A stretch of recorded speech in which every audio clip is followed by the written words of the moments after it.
The Catholic Church engulfed by scandal, plagued by power struggles, controversy and corruption.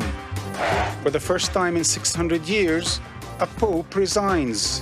With a new pontiff in town, will the Vatican reform and modernize? The Church is behind about 200 years to the modern world. Can the Argentinian Pope stop the loss of followers in the West and the Americas? People just don't give them about God anymore. We've come to Rome looking for answers. How authoritarian is the papacy? How imperial is the Vatican? It is still structured like an absolute monarchy. I am Marwan Bishara, and this is Impact.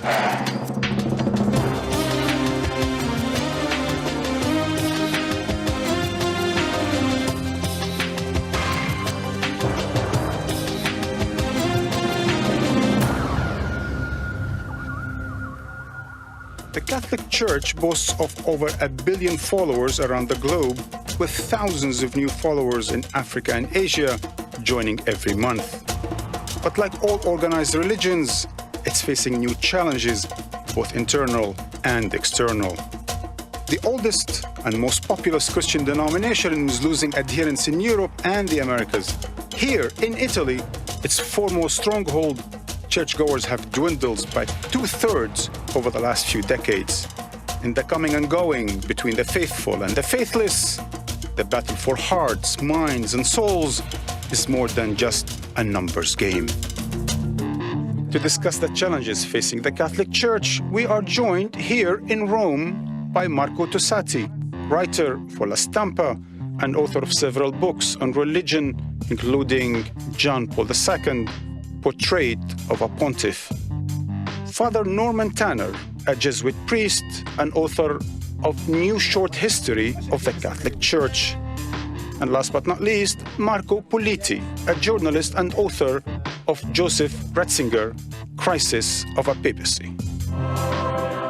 2 millennia in the making, a flock of 1.2 billion devotees, a legion of over 1 million foot soldiers, nuns, bishops, running a staggering quarter of the world's healthcare facilities and more than 200,000 schools across the globe.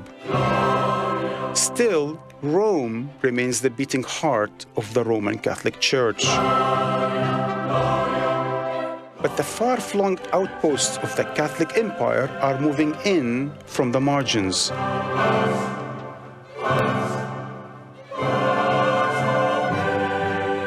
The center of gravity is shifting. Christianity is therefore not the cultural property of any particular country or continent or civilization. Over the last 40 years, Catholicism has seen a global shift southwards. An overwhelming 500 million Catholics live in Latin America and another 137 million in Asia. But while Africa's Catholics have increased by 15%, Europe's have diminished by the same proportion. Why are people not going to church anymore? This Europe that has Christian roots is maybe abandoning its mission. Corruption, inflexibility, and worst of all, the sex abuse scandals have shrunk church membership and undermined its credibility. The sex scandal abuse was a great problem for the church, not only for the type of crime that has been committed by clerical persons, but also for the sense that a lack of governance was practiced by bishops. But not all of the church's wounds are self-inflicted. What do we want? A secular Europe. When do we want it? Now! Society is changing, and society is disenchanted. People see no need for religion any longer in their day-to-day life. In fact, unbelievers now make up the world's third largest, for lack of a better word, religion. And that's just one of many new and old problems piling up. The church is facing the challenge of a lot of new Protestant churches. Think of a country like Brazil, where they say that more than 1 million Catholic faithful leave the church every year. They propose an answer to ordinary people, which apparently the Catholic Church no longer does. The old church, however, is trying new tricks to stop the bleeding. Pop star priests, shiny new mega-churches, and a Latin American pope will, it is hoped, win back some of the lapsed and the lost. In Africa, too, the sobriety and ceremony of Roman ritual is being transformed by the sweat and song of local cultures. But efforts to reinvigorate the faith at the margins are not always met with approval at the center. There's always some suspicion of what Africa has to bring to the table. Rome sets the tone for how local churches could practice Catholicism. Clinging to control, sticking to orthodoxy, insisting all roads lead to Rome. Could these be the causes and effects of a church in crisis?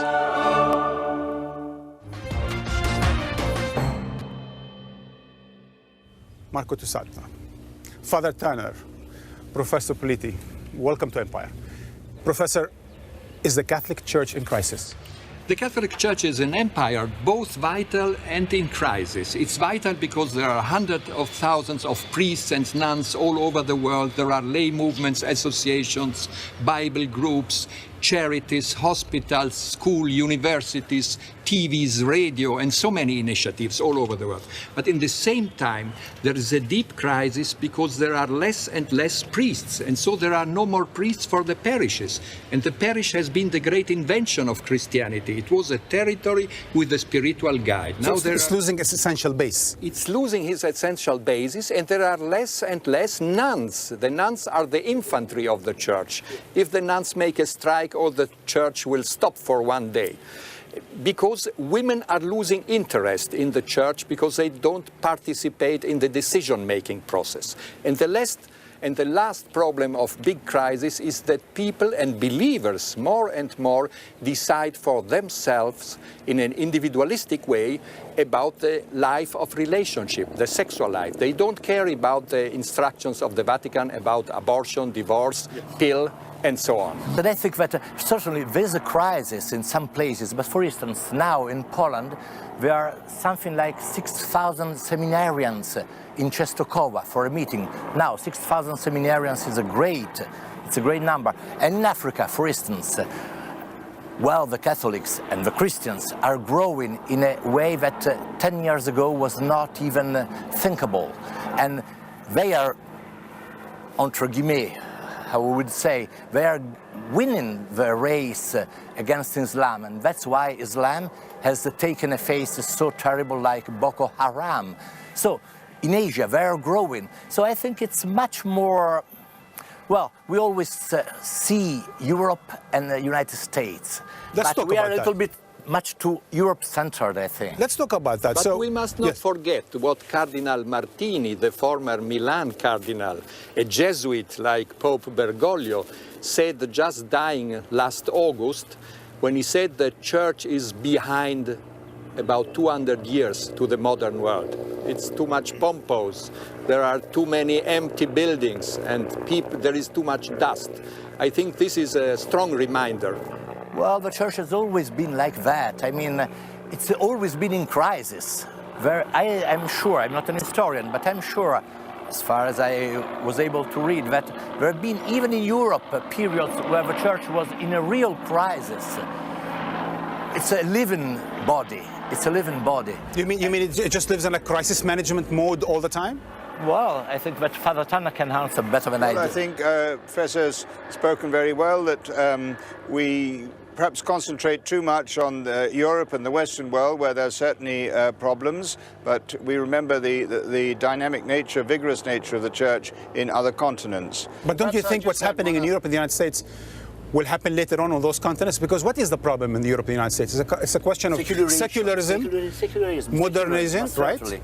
Secularism. And these are coming to Latin America and other places. Many things, and also I think important to remember that we've had big crises in the church in the past. So the center of the very early church was in Western Asia and North Africa, and of course that those areas predominantly accepted Islam.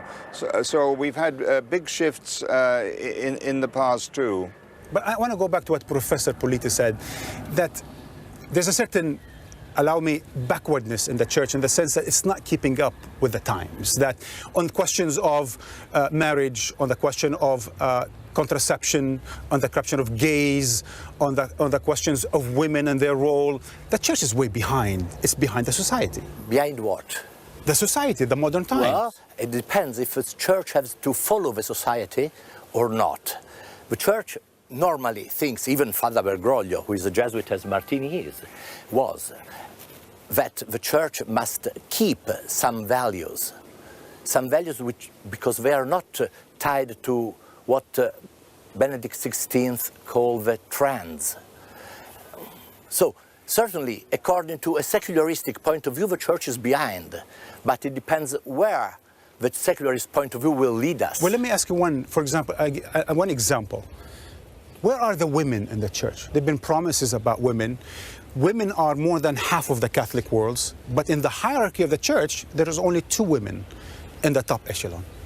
Well, let me start with a provocative statement. Christianity is a very deep mystery, and you might say it's a miracle that there's any Christian. It's such a deep mystery. So we should be grateful for the number that there are.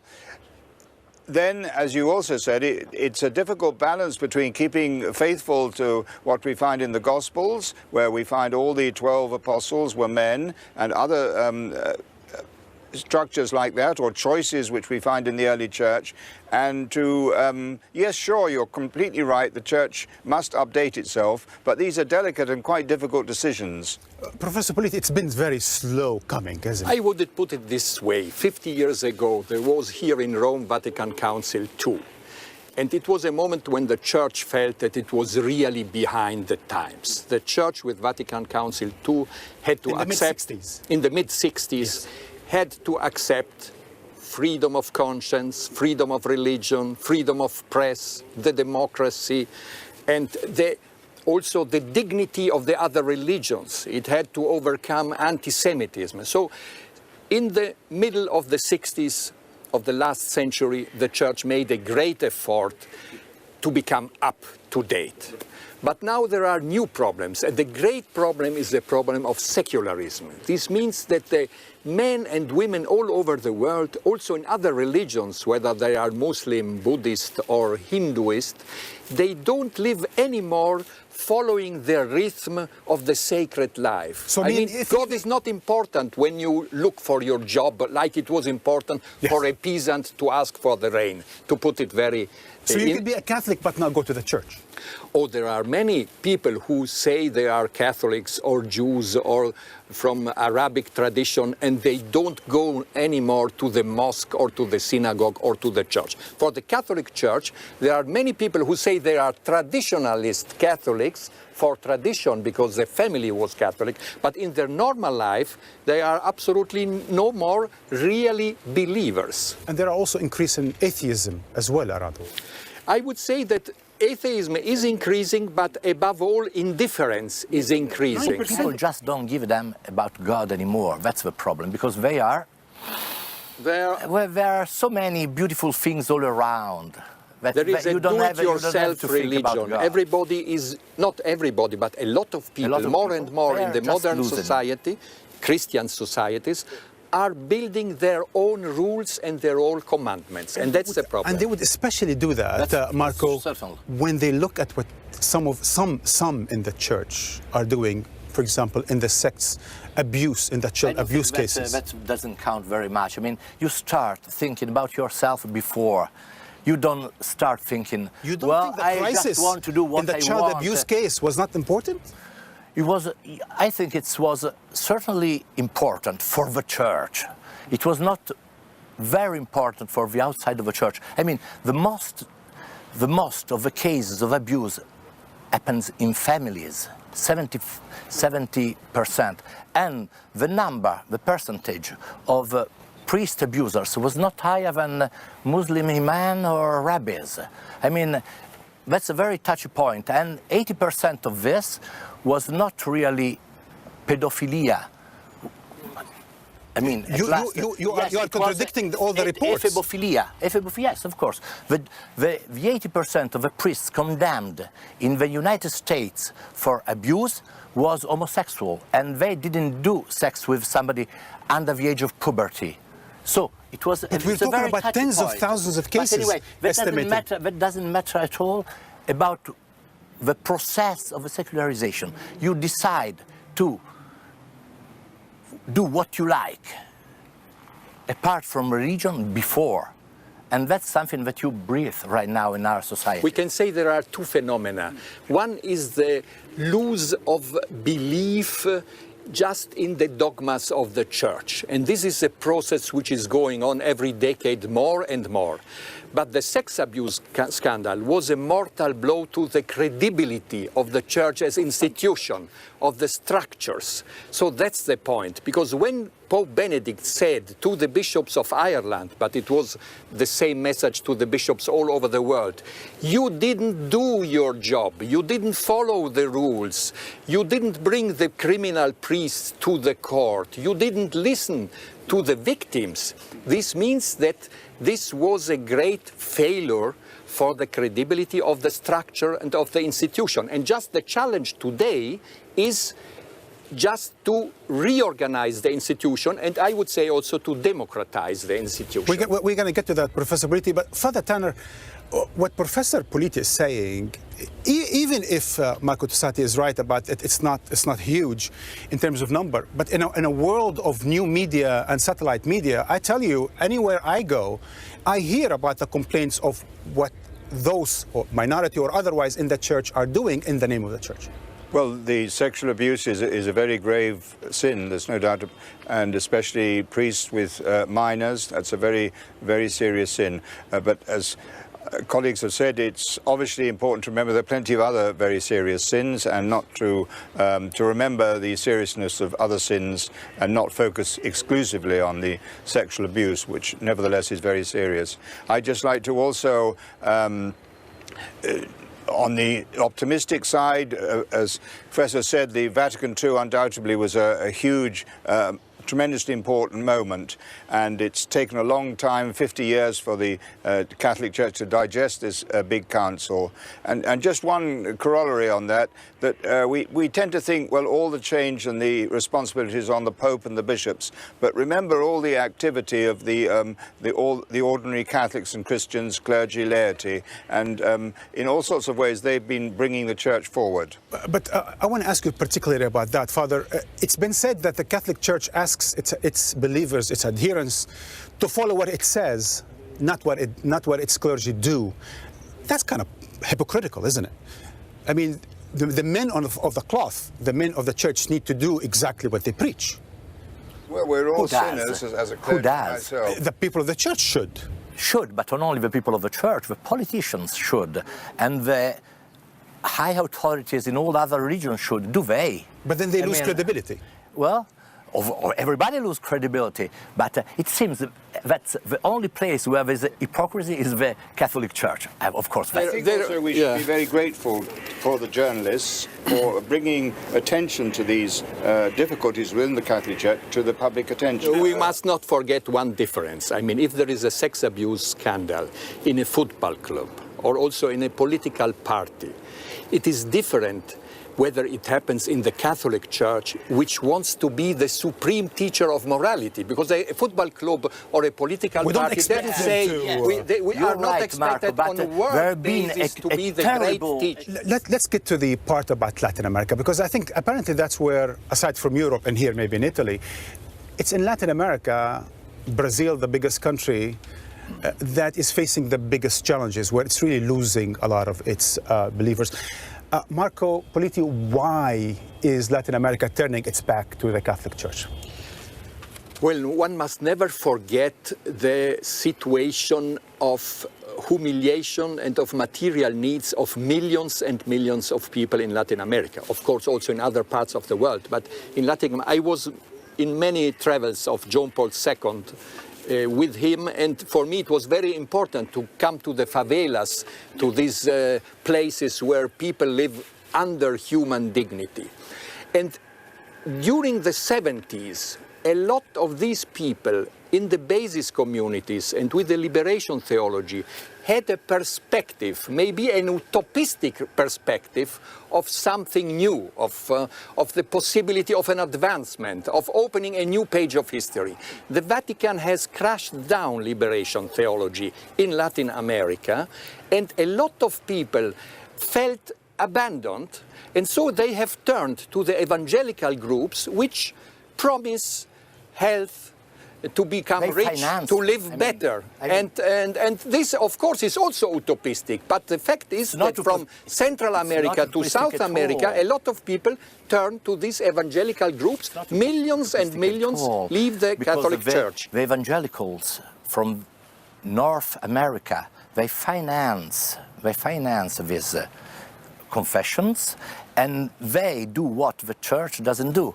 They help practically the people, and that's why there's such a great. They turn the church. I mean, they turn their back to the Church, and they go to the evangelicals for this reason. But that does not contradict what Marco Politi said, in the sense that there's a fertile ground because people are disappointed with the Catholic Church as it turns its back on liberation theology. I don't think so very much. I think that really they meet somebody who can tell, okay, I'll help you to find a work, I'll help you to find a house, and they have the means to do it. But the Catholic Church is the richest church. Where? The Catholic Church is the richest church. How many hospitals and Librosari and health system the Catholic Church have in all over the world. So that shouldn't be a problem then in Latin America? Well, it's rich here. I mean, you see beautiful things, but even the Catholic Church hierarchy knows that, for instance, in many parishes are living a bureaucratic life, and these evangelical communities give you the sense of community. That they are more in touch with. Yes, and in Brazil, a lot of people, of poor people, pay also taxes to these communities. They don't get, so they make a personal sacrifice to be part of the communities where they sing and live together.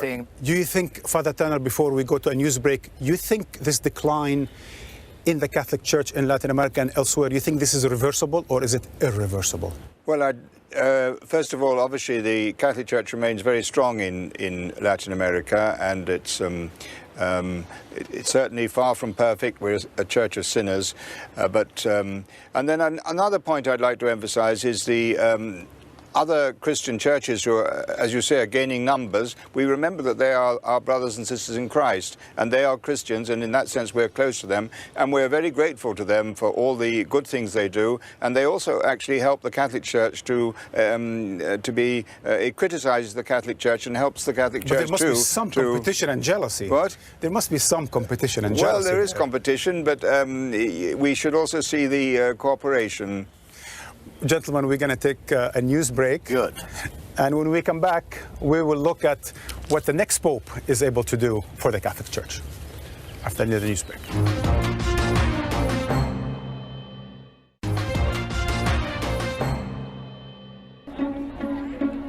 Everything about this place is grand and gilded. The columns soar, the costumes shimmer, the voices echo, and the crowds roar. Vatican City, a world unto itself, home to history's most durable hierarchy. All this began with the Christianization of the Roman Empire, giving birth to an imperial Vatican, a Catholic empire. And at the very heart of it, the Pope himself, a medieval emperor in the modern world. He who leads for life, he who presides over powerful curia, assisted by an assembly of cardinals, no different from the Senate of ancient Rome. In 1870, the Church officially declared the Pope infallible, incapable of error on matters of moral and principle. But supreme though the Pontiff may be, his election reflects the Vatican's responsiveness to the outside world. Over the last 50 years, 3 different popes have left their mark on the Church.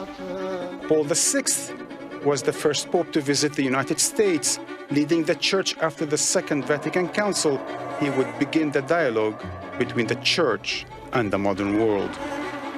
After his death, a political Polish Pope, John Paul II, presided at the height of the Cold War, setting the Church at the center of a polarized world, daring to take sides, defying the Soviet Empire. But the next Pope would turn inward.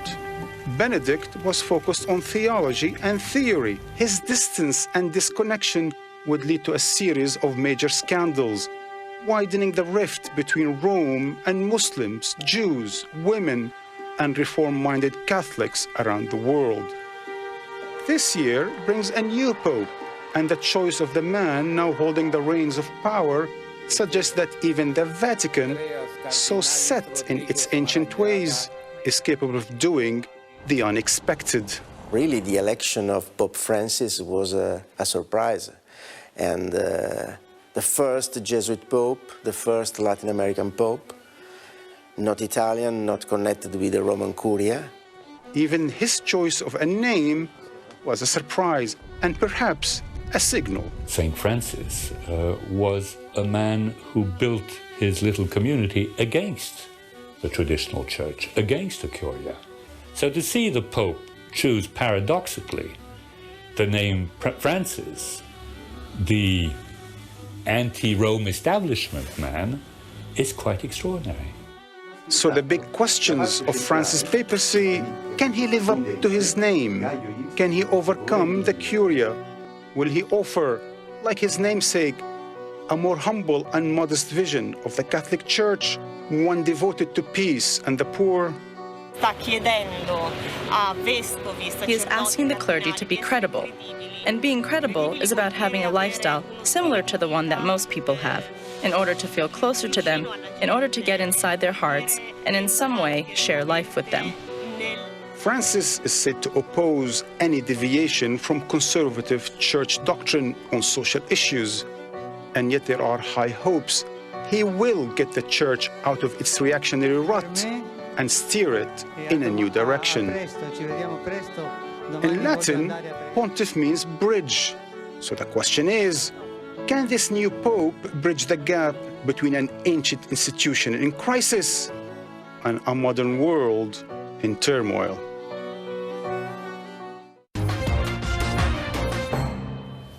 Gentlemen, welcome back. Father Tanner, you wrote a book about the new history of the Catholic Church. Tell me, would you say that the Catholic Church is built on the model of the Roman Empire? Well, there's certainly big influences. The Roman Empire was the Roman Empire when Christ was born. He was part of the Roman Empire, and it had a big influence for the first 400 years. But the world democratized sense, you think the Catholic Church should probably democratize as well? Well, we have to, yes and no, should I say. We have a long history, institutions which have built up, bishops and pope and so on. So, but equally, we have to, the church has always tried to adapt to the century in which it's existed, sometimes better and sometimes not so well. And of course, as has been mentioned, the Vatican II gave a huge impulse to the Catholic Church to modernize. Professor Politi, would you say that some of the problems we mentioned in the first half could have been resolved or could have been avoided if the structure wasn't so authoritarian? I would say that it's very interesting what were the first words of Pope Francis when he got to the loggia and spoke to the Roman people just a few hours after he was elected. He said, the Roman Church shares the other churches with love, which is an old expression of the first centuries of the Christianity. This means that he wants the Vatican, here the center, not to be a bureaucratic center, a power center, but more a federative center who, with the other bishops of the world, decides what are the strategies and how to resolve the problems. Certainly, a lot of problems come to the Catholic Church by the fact that it is still structured like an absolute monarchy. The Pope till the moment of the election of Francis, was the absolute monarch, a sort of semi-divine emperor. The red shoes are still the purple shoes of the Roman emperors. Pontiff is a pagan name, is not a Christian name, and diocese means department in the old administrative division. So it's certainly modeled over the So last it was years. modeled over the idea of a pope, especially in the last 500 years, of a pope who decides everything alone.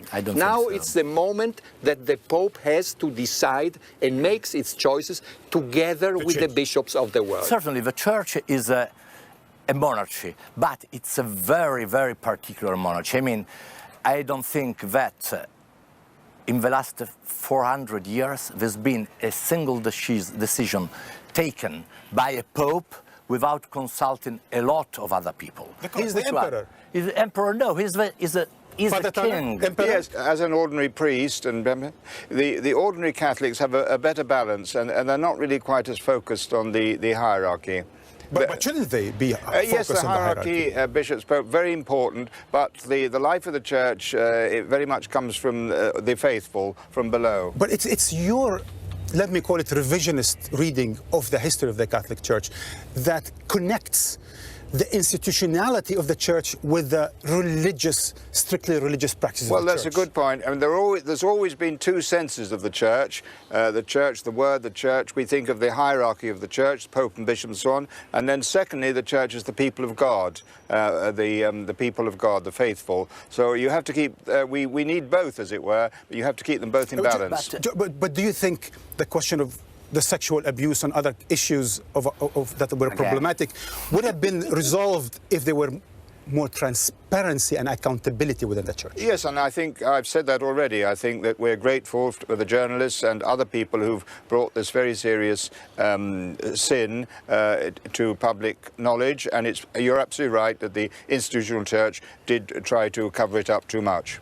And there were also the problems of money and the Vatican Bank and so on and so forth. That both Benedict XVI and both John Paul II and both Francis now talk about the hierarchy as a service. Now, that's the main point. That's the main point. What do you mean hierarchy as a service? Service. You are here. Wait, I mean, Benedict XVI didn't want to become a pope. He was ready to go to his books and so on, and he accepted as a service. Yes, he sacrificed himself because he knew very well that he didn't like it. He has tried already to resign a couple of times. He didn't want to. You take a great charge on yourself, not because it gives power, because the powers in the world are not the Church. But the powers are petrodollars and a lot of other things, financial. So this is called soft power, Marco Tosatti. Soft. Soft. I mean, so you don't have real power. Okay, regardless of the personal sacrifice of the Pope as an individual, but the position he holds. What does it give you? No, the position he holds is of course, a very influential position. But you cannot take decisions that are against some people, because otherwise you have big problems. You see, Benedict XVI took some decisions, and he had a very divided opinions on things, and he was not very helped, and so that really crushed him. I mean, from a physical point of view. So you have to have a consensus, even if you have a monarch. Father Tanner, the part about infallibility, I mean, that is pretty problematic for me, that a person, intelligent person, well, intelligent or otherwise, infallibility is a problem for me in the modern world. Why would we give anybody that is human that quality of never ever making a mistake? Well, I think I suggest you read carefully what the First Vatican Council in 1870, when it made the definition, and it said that it didn't simply say the Pope is infallible. It said when he's speaking solemnly as Pope on matters of faith and morals, he enjoys the infallibility, the prevention from error, which Christ willed his Church to possess. So that the infallibility of the Pope is put very neatly within the infallibility which is given to all of us as Christians. But it was interpreted in various problematic ways throughout history. It is also interpreted in a very problematic way within the Catholic Church itself. I mean, the proclamation of the infallibility of the Pope more than 100 years ago was actually the top of the evolution of the monarchic system. Since then, only once the infallibility has been used, because the Catholic world itself, the bishops and the cardinals, know that it makes problem. But what is interesting is to see that in these days, after the election of Pope Francis, a revolution is going on, at least in the declarations. Because when the Pope comes out, Francis, and never uses the word Pontiff, it has a meaning. He speaks about himself only about bishops. He continues to wear his black shoes. He doesn't live in the papal apartment, but just in the little hotel within the Vatican. So do you think that Pope Francis is going to be a transformative pope?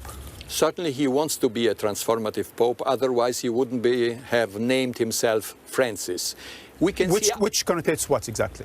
Well, Francis, in the Middle Ages, there was a famous dream of Francis when Jesus was telling him, come and repair my church, restore my church. So he's a reformer then? He can be a reformer. At least we can see now 3 goals. The first goal is to reorganize the Roman Curia and to bring also a slimming therapy to the central government of the church. The second goal is to bring to the church more transparency, and certainly he will change also the situation of the Vatican Bank. And the third big goal is to have a church which is more collegial, as Vatican Council II asked. What means collegiality? It means that the bishops of the world are part of the decision-making process of the strategy of the popes, that the church is ruled by the pope with the bishops. This would be really a great revolution in the life of the church. Well, that sounds pretty transformative for me. Yes, it will transform something, certainly, and it was what Benedict XVI wanted to do. And, well, John Paul II didn't want to. He had no strength to do it, because, you know, the church, I mean, the church top, as we know it, it's been created in the 70s by Paul VI. Now it's 40 years. And you don't have an institution which has lasted without changes in its organization at the top in 40 years. I mean, certainly it's high time. That's not a very positive thing. Not at all, but John Paul II didn't want to do it, and he was not probably much interested. He wanted to go around and say, okay, I have some good news to tell you. And Benedict XVI, he did a lot of things, but he did something that's not covered by the media. He chased more than 80 bishops, and he worked every day on the curricula of the new bishops to be appointed, because he knew that the church is strong if the bishop is strong and is a good person, and all the problems, for instance, the abuse you like so much, well, they were originated by local bishops. And some of them were most of them, I mean, very progressive bishops. If I can add something, Marco was speaking about John Paul II. John Paul II understood that he couldn't rule anymore the church just sitting in Rome. That's because he was going around all over the world. And now Pope Francis understands that the bishops from all over the world have to come to Rome to give him suggestions. That's the reason why just few days ago, he has formed a crown council. He has created a crown council of cardinals, of 8 cardinals of all over the world. And the Europeans in this crown council are only 2 Europeans. And there's an Indian and an African. There is an Indian and African. There are 3 from the Americas, 1 from North America, especially the Cardinal of Boston, Sean O'Malley, who was so strong against the sex abuse scandals, 2 from Latin America. So, Father Tanner, the fact that he was elected in the 5th round by 90 cardinals, what does that say to you? Well, that was a much quicker election than we'd expected, or at least I as an amateur. Although remember, because Benedict had resigned and then we had we had nearly a month of actual preparation before the actual conclave began. So it was not so hasty as one might think. And now with those 90 votes, Marco Politi, do you think Pope Francis is going to have not just the will, but the capacity to impose a new vision for the Church? Well, he got more votes than Ratzinger. And just the fact that he created a crown council of 8 cardinals from all over the world means also that he wants the bishops and the cardinals to be part of the renewal process. And we must not forget that within the Roman Curia, he finds allies in his reform policy, because the Roman Curia is structured in different parties, if we can say so. Mm-hmm. And some parties also before the conclave were absolutely in favor of a pope coming not from Europe, not from Italy, not from the Vatican. And they were in favor of this Latin American and pope. And he's an Argentinian, but he's also originally Italian. He's a Jesuit. I mean, that certainly helps him to have a very clear vision of all what is needed. And why is that? Why is that? Because the Jesuits are very well trained, and they are capable people, normally speaking, I think. No? They know how to make the hard work. They know how to do politics within the church and outside the church. Something that Ratzinger did not do very well? No, he was absolutely a non-political temperament, a non-geopolitical temperament. He was certainly somebody who saw a problem, the cleanness of a church, and he worked as a devil to leave his successor a stronger and a cleaner church. That's what he did. Ratzinger, absolutely, absolutely. But the church was absent from the world, Marco Tosatti. I don't know. I don't think Certainly so. John Paul was far more present. If you go around here and you go in a parish and you see how the church is present in the real world, the people who needs something goes to the parish. You don't think John Paul was far more active and far more present in the world He was a media than Ratzinger? man. I loved him very much, but he was a media man, and he did a great job. Ratzinger did really what Kipling said, the toil of serf and sweeper, okay? A tale of common things, but he did a beautiful, great job. He was, according to me, he was a great secret pope. But he was not so present on the international political scene. Certainly, John Paul II was more active. Yes, Ratzinger had absolutely no temperament for geopolitical let's problems. Say something, Since Marco Politi wrote the book about Ratzinger, we're going to... But let's say something. The church, in the political affairs of the world, doesn't count anything. There's been a Madrid meeting about Terra Santa, Palestine, and the church, it was the time of John Paul II, was not even invited, because the real powers of the world don't give a damn about the church says. John Paul made a very clear position, took a very clear position on the war in Iraq in 2003, and he followed it up. There have been some major transformations in the Arab world over the last several years, including the Arab Spring. We don't hear much from the church. Well, that's the difference between the two popes. John Paul II was a geopolitical pope. He really organized for months a policy in order to isolate Bush and Blair, who never got the majority of the Security Council because some Catholic countries, Mexico and Chile, didn't vote for Bush and Blair in the Security Council. So at least John Paul II succeeded in showing that the Iraqi war was an American affair, was not the war of the West against the East and of the Christian world against Islam. What is certainly a sign of the failure of Ratzinger as political pope on the international scene is the fact that during the Arab Spring, he never made a wide-range speech on this phenomenon. The bishops of the Middle East, of course, intervened, spoke and made declarations, but not the Pope as such. It's been 50 years since the Second Council. Do you think it's time for a Third Council? Do you think Pope Francis is able to do that major transformation that Church needs through a major participatory sort of consultation like a Third Council? Well, I think the councils come when the Holy Spirit inspires the Church to have them, We may think that a council is a solution to every problem. No, and a number of these big councils which have gone badly wrong, which we tend to forget about. So personally, I'm cautious about the need to have another council. Marco Politi? Cardinal Martini in the year 1999 asked for a third Vatican Council, or at least an assembly of representative bishops from all over the world. He had no great luck, neither with John Paul II nor with Pope Ratzinger. But I think these little cardinal working group, which has been established by Pope Francis, with the 8 members, with the 8 members from all over the world, can be the first step for establishing a mechanism of permanent consultations. And if the bishops have the possibility to meet regularly on special issues, they can solve some problems which are still on the table, like the problems of the priests or also the women issue. More speeches and more documents, and more speeches and more documents. And you don't think that helps? Oh, I don't think so. I mean, the Vatican Council still has to be applied.